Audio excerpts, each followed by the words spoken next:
प्रधानमंत्री नरेंद्र मोदी एक बार फिर से काशी दौरे पर आने वाले हैं और इस बार सौगातों की बौछार के साथ ही चुनावी शंखनाद भी करने वाले हैं। हालांकि उससे पहले सीएम योगी ने आज वाराणसी में कई विकास परियोजनाओं का निरीक्षण किया और साथ ही प्रधानमंत्री मोदी के दौरे को लेकर अधिकारियों को दिशा निर्देश भी जारी किए हैं।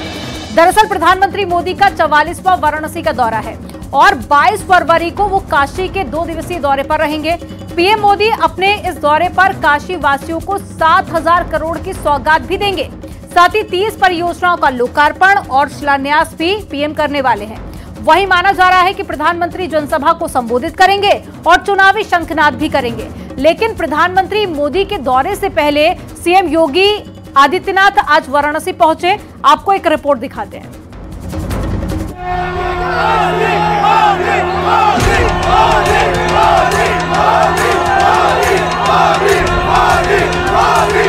काशी के कायाकल्प का नया अध्याय लिखा जा रहा है। बाबा विश्वनाथ के धाम को बुलंदियों पर पहुंचाया जा रहा है, क्योंकि गंगापुत्र एक बार फिर अपने संसदीय क्षेत्र वाराणसी आ रहे हैं। वाराणसी दौरे पर पीएम मोदी न सिर्फ जनता का अभिवादन करेंगे, बल्कि शहर को कई सौगात भी देने वाले हैं, जो विकास के पथ को संकल्पित करेगा। उससे पहले आज सीएम योगी वाराणसी पहुंचे और तैयारियों का जायजा लिया। 2014 और 2019 में जिस सीट से चुनाव लड़कर नरेंद्र मोदी प्रधानमंत्री की कुर्सी पर बैठे, एक बार फिर उसी काशी से 2024 का चुनावी शंखनाद कर रहे हैं। गंगापुत्र एक बार फिर वाराणसी से चुनावी अभियान का आगाज करने वाले हैं। 22 फरवरी को पीएम मोदी का 2 दिवसीय काशी दौरा है। 7,000 करोड़ की परियोजनाओं की सौगात देंगे। 30 परियोजनाओं का लोकार्पण और शिलान्यास करेंगे। संत रविदास की प्रतिमा का पीएम मोदी लोकार्पण करेंगे। पीएम मोदी का मिशन पूर्वांचल न सिर्फ विकास के लिहाज से अहम है, बल्कि इस दौरे का चुनावी मिशन भी है, क्योंकि मोदी के दौरे के साथ ही प्रदेश की योगी सरकार और बीजेपी पूरी तरह से चुनावी मोड में आ गई है और सीएम योगी खुद तैयारियों पर बैठक ले रहे हैं। पीएम मोदी और सीएम योगी जानते हैं कि 24 में हैट्रिक लगाने के लिए यूपी में 2019 से बड़ी जीत हासिल करना जरूरी है और यही वजह है कि पूर्वांचल की सीटों को साधने के लिए पीएम मोदी काशी से अभियान को धार देने वाले हैं, तो सीएम योगी भी कदम से कदम मिला रहे हैं। Bureau report, news 18।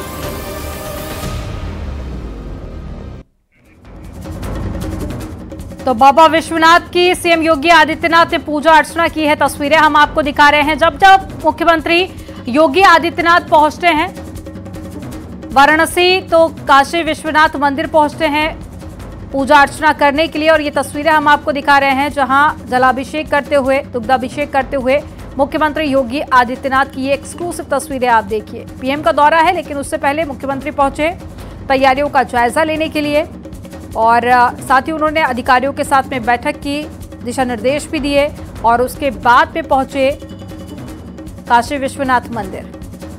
ये तस्वीरें उस दौरान की है।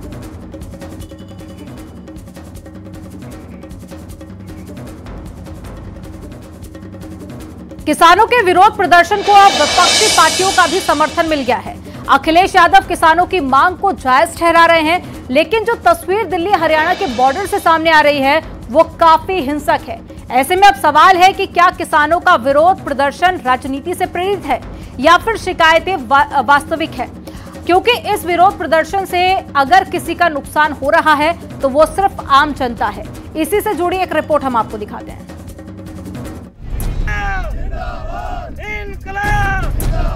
हमारी मांगे।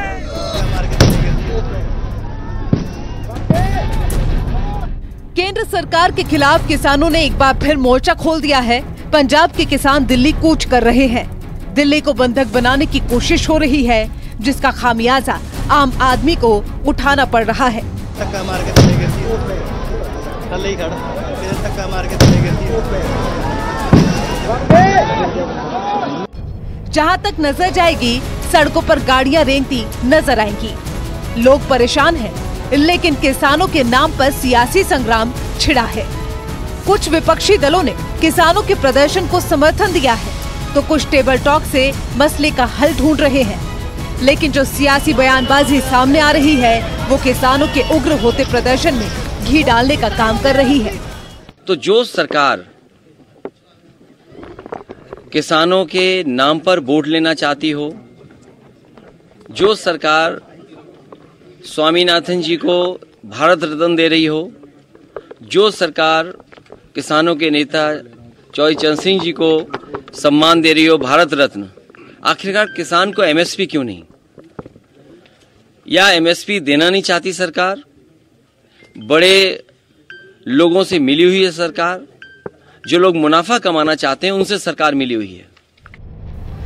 कुछ दिन पहले ही केंद्र सरकार ने किसानों को भरोसे में लेने के लिए पूर्व प्रधानमंत्री चौधरी चरण सिंह और हरित क्रांति के जनक डॉक्टर एमएस स्वामीनाथन को भारत रत्न देने का ऐलान किया। ऐसे में सवाल उठ रहे हैं कि क्या किसानों का विरोध प्रदर्शन राजनीति से प्रेरित है या शिकायतें वास्तविक हैं? दरअसल किसान मांग कर रहे हैं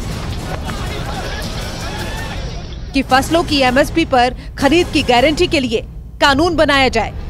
फसल की कीमत स्वामीनाथन आयोग की रिपोर्ट के हिसाब से तय की जाए। किसानों की ये भी मांग है कि किसान और खेत मजदूरों का कर्जा माफ हो, उन्हें पेंशन दी जाए। इसके साथ ही भूमि अधिग्रहण अधिनियम 2013 को दोबारा लागू किया जाए। किसान अपनी इन मांगों को लेकर सड़कों पर हैं, लेकिन जो तस्वीर अंबाला की शंभू बॉर्डर से सामने आ रही है वो कुछ और ही बयां कर रही है, क्योंकि जिन तैयारियों के साथ प्रदर्शनकारी दिल्ली कूच कर रहे हैं उनमें किसान कम, प्रदर्शनकारी ज्यादा नजर आ रहे हैं। क्योंकि हल और ट्रैक्टर चलाने वाले किसान सुरक्षा बलों पर पत्थर नहीं बरसा सकते। तभी सवाल उठने लगे हैं, कहीं ये सियासी साजिश तो नहीं?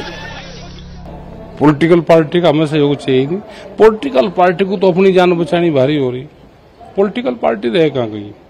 सारी तो तोड़ दी पॉलिटिकल पार्टी, वो तोड़ दी, क्रैश कर दी। तो सब वे तो अपने ही पार्टी नहीं बचा पा रहे। हमने पहले भी सबसे पहले ये बताई, सबसे पहले किसान को सम्मान चाह। अगर ये किसान को नहीं सम्मान देंगे तो ये नुकसान में जाते रहेंगे। नए आंदोलन कम होने के, और आंदोलन हम तो सब है किसानों को भी यही कहे, भाई आंदोलन हिंसक ना होने दो। अपनी जो मांग है ठीक है, जायज मांग है। अलग अलग स्टेटों की अलग अलग मांग है, एक स्टेट में कितनी मांग है। खैर, किसान नेताओं ने साफ कर दिया है कि वो किसी भी पॉलिटिकल पार्टी को इस आंदोलन में शामिल नहीं होने देंगे। उनका मकसद सिर्फ और सिर्फ अपनी मांगों को मनवाना है। लेकिन उनका ये भी कहना है कि वो शांतिपूर्वक इस आंदोलन को आगे बढ़ाएंगे। Bureau report, news 18।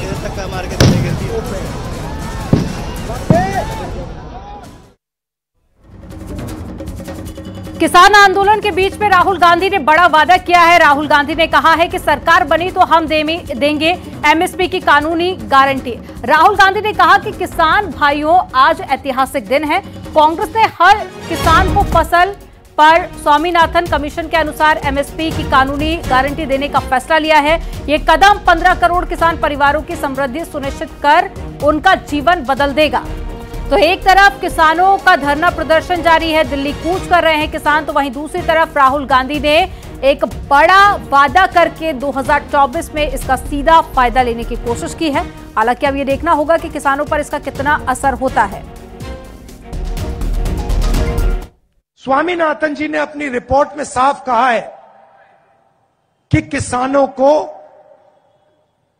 Legal right MSP की मिलनी चाहिए। वो बीजेपी की सरकार नहीं कर रही है। तो मैं आपको यहां जो खारगे जी ने कहा उसको दोहराना चाहता हूं कि इंडिया की सरकार आएगी तो हम एमएसपी की गारंटी हिंदुस्तान के किसानों को देंगे। जो स्वामीनाथन रिपोर्ट में लिखा है वो हम पूरा करके आपको दे देंगे। किसान आंदोलन के बीच राहुल गांधी ने एक बड़ा ऐलान किया है। राहुल गांधी ने कहा कि अगर कांग्रेस की सरकार बनी तो एमएसपी की कानूनी गारंटी दी जाएगी। राहुल गांधी ने वादा किया कि स्वामीनाथन कमीशन के अनुसार किसानों को फसल पर एमएसपी दी जाएगी। ये कदम 15 करोड़ किसान परिवारों का जीवन बदल देगा। राहुल ने इसे न्याय के पथ पर कांग्रेस की पहली गारंटी बताया है। और ये हमारी शुरुआत है।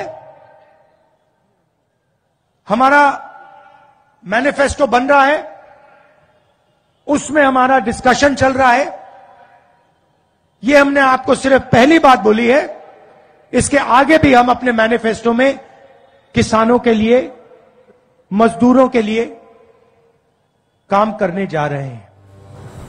राहुल गांधी का ये वादा क्या किसान आंदोलन को देखते हुए कांग्रेस का बड़ा दाव है, ये सवाल भी उठ रहे हैं। राहुल गांधी फिलहाल भारत जोड़ो न्याय यात्रा पर हैं। उनकी ये यात्रा छत्तीसगढ़ में है।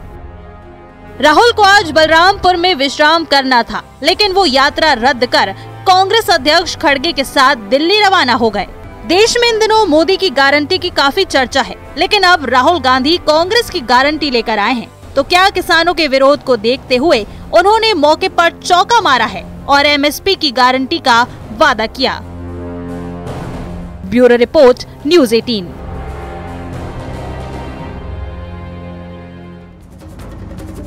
अखिलेश यादव और लालू यादव का सियासी खेल खराब करने के लिए जिस मोहन यादव पर बीजेपी ने दांव खेला था, अब वो 24 के रण में नजर आ रहा है। यादव वोटर्स को अपने पाले में लाने की कोशिश के बीच में मध्य प्रदेश के मुख्यमंत्री मोहन यादव का आजमगढ़ दौरा है, जो अखिलेश की टेंशन बढ़ाने के लिए काफी है। दरअसल मोहन यादव का दौरा इसलिए भी खास है क्योंकि आजमगढ़ जिले में 10 विधानसभा की सीटें हैं और साथ ही कई सारी सीटें ऐसी जहां पर यादव वोट बैंक है और सभी सीटों पर सपा का कब्जा भी है। 2022 के विधानसभा में भी बीजेपी को आजमगढ़ में एक भी सीट नहीं मिली थी। इस चुनाव में बीजेपी करीब सभी सीटों पर रनर अप रही है। तो वहीं 2014 के लोकसभा चुनाव में भी बीजेपी को हार का सामना करना पड़ा। वहीं 2019 के लोकसभा चुनाव में भी बीजेपी को इस सीट पर हार नसीब हुई थी, लेकिन 2022 के उपचुनाव में आखिरकार बीजेपी ने कब्जा कर ही लिया था। अब इसी को कायम रखने के लिए बीजेपी ने मोहन यादव वाला दांव खेला है।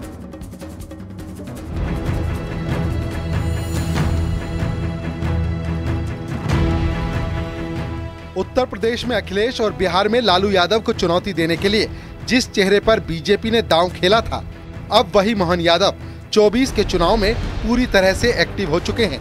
पहले बिहार दौरा तो अब उत्तर प्रदेश में मोहन यादव अखिलेश के गढ़ में ताल ठोक रहे हैं। दरअसल यादव वोटर्स को अपने पाले में लाने की कोशिश के बीच मध्य प्रदेश के सीएम मोहन यादव का आजमगढ़ दौरा बेहद खास है। आजमगढ़ जिला यादव बहुल माना जाता है। 2014 और 2019 में भी यहां एसपी की जीत हुई थी। हालांकि उपचुनाव में आजमगढ़ सपा से छिन गई।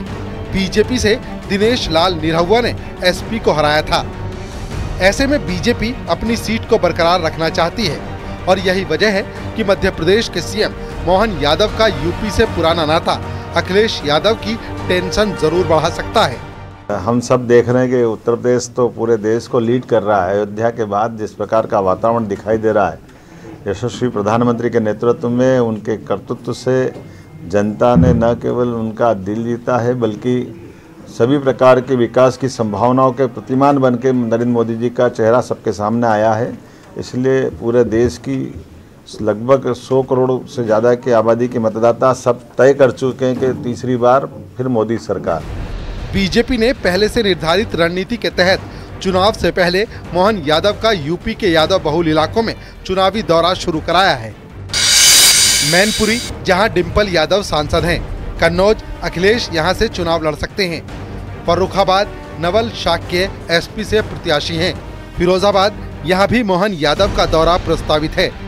यानी ये वो सीटें हैं जहां समाजवादी पार्टी बीजेपी को हमेशा से टक्कर देती रही है, लेकिन इस बार बीजेपी ने मोहन यादव पर दांव खेला है। के मुख्यमंत्री श्री मोहन यादव जी आज उत्तर प्रदेश के आजमगढ़ में हैं। ये एक ऐसा क्षेत्र है जिसे समाजवादी पार्टी के लोग अपना क्षेत्र बताया करते हैं।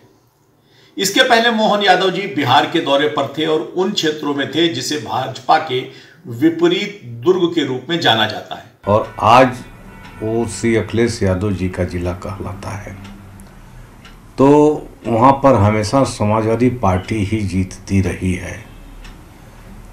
तो मोहन यादव जी मध्य प्रदेश के भले मुख्यमंत्री हैं, लेकिन आजमगढ़ के बारे में उनको अपना विचार बदल देना चाहिए। आजमगढ़ समाजवादी पार्टी का हमेशा रहा है और आगे भी समाजवादी पार्टी ही वहां से जीतेगी। ऐसे में उत्तर प्रदेश में बीजेपी की मुख्य प्रतिद्वंदी समाजवादी पार्टी और बिहार में आरजेडी के खिलाफ मोहन यादव एक बड़े ट्रम्प कार्ड बनकर उभरे हैं। इसके अलावा संघ से सीधा जुड़ाव होने के चलते मोहन यादव की सक्रियता भी हर वर्ग में नजर आती है, जो बीजेपी के लिए आने वाले लोकसभा चुनाव में उपयोगी हो सकता है। Bureau report, news 18।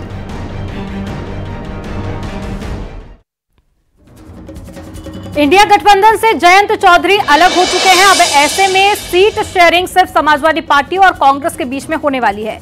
लेकिन जिस तरह से कांग्रेस समाजवादी पार्टी को 2009 के चुनाव परिणाम की याद दिला रही है, उससे ये तो तय है कि एक बार फिर से सीट बंटवारे पर दोनों दल आमने सामने आने वाले हैं। आपको इसी से जुड़ी एक रिपोर्ट दिखाते हैं।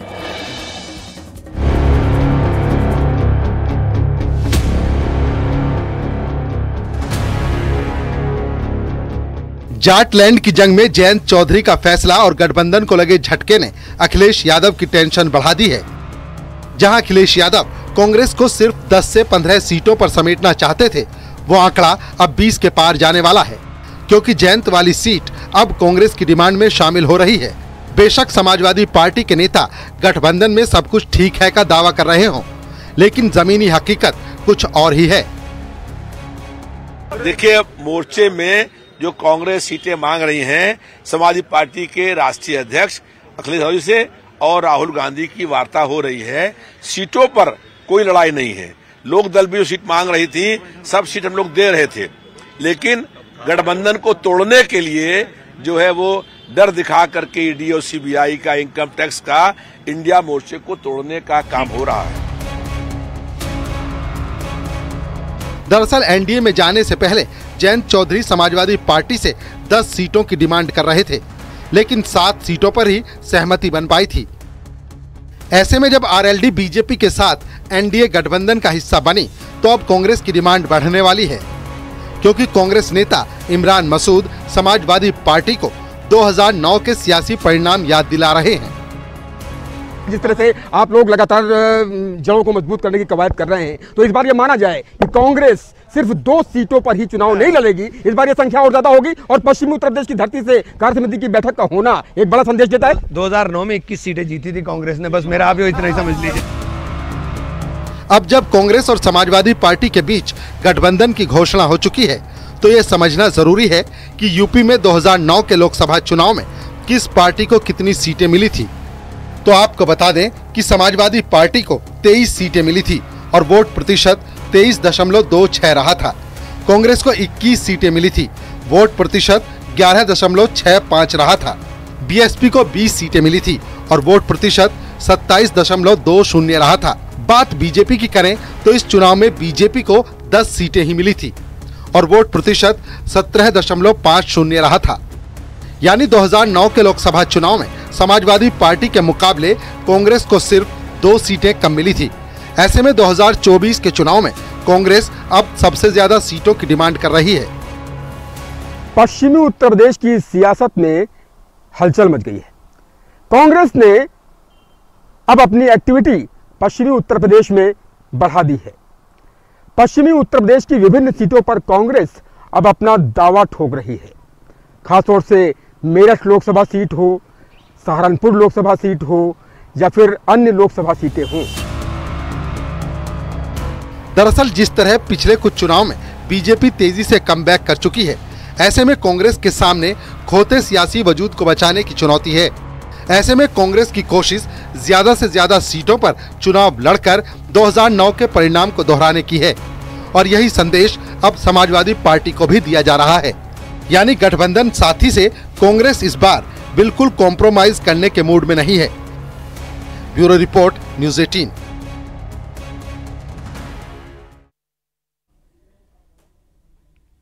और यहां पर वक्त हो गया एक बहुत छोटे से ब्रेक का। आप देखते रहिए न्यूज़ 18।